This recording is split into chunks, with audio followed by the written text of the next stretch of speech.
5 September हा दिवस शिक्षक दिन म्हणून साजरा करण्यात येतो। शिक्षक दिनानिमित्त अनेक ठिकाणी वेगवेगळ्या प्रकारचे कार्यक्रम आयोजित करून शिक्षकांप्रती आदर व्यक्त केला जातो। त्याच अनुषंगाने सिंधुदुर्गातील खारेपाटणमध्ये शेठ नवीनचंद्र मफतलाल विद्यालयात शिक्षक दिन साजरा करण्यात आला। यामध्ये विद्यार्थी शिक्षक या संकल्पनेतून या विद्यालयातील विद्यार्थ्यांनीच शिक्षक होऊन शिक्षकांप्रती आदर व्यक्त केलाय। या विद्यार्थी शिक्षकांशी संवाद साधलाय प्रतिनिधी मानसी ठाकूर देसाई यांनी।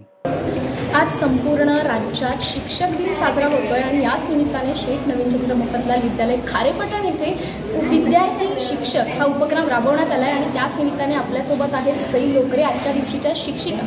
शिक्षकाच्या भूमिकेत आहे, तुला काय सांगायचं वाटतं या भूमिकेबद्दल?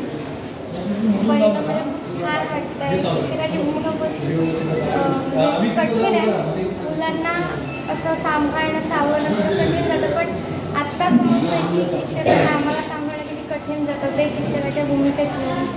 आज संपूर्ण शाळेची धुरा सांभाळणारे मुख्याध्यापक अवधूत गोखले आपल्यासोबत आहेत। काय सांगशील, तू मुख्याध्यापकाच्या भूमिकेत आहेस, कसं वाटतं? छान वाटतं आणि चांगल्या प्रकारे मला हँडल करता येतं आणि मला असं वाटतं आतापासून कार्यक्रम चालू केलं आहे आणि प्रत्येक वर्गात जातो छान प्रकारे शिकवणं चालू आहे आणि कॉलेज त्यांना सांगितलं कशी काय करायचं प्रत्येक चांगल्या शिक्षकांना काय काय सूचना दिल्या ज्या आज शिक्षक झाले? पहिल्यांदा तुम्ही विषय लिहायचा, त्याचबरोबर काय पॉईंट्स आहेत ते लिहायचे आणि कशा प्रकारे शिकवायचं आहे ते सुद्धा सांगितलं आणि त्याचं मी निरीक्षण सुद्धा करून आलं। नक्कीच हा शिक्षक दिन खूपच उत्साहात पार पडणार आहे याची मला नक्कीच खात्री आहे आणि तुम्हाला सगळ्यांना खूप खूप शुभेच्छा या शिक्षक दिनाच्या।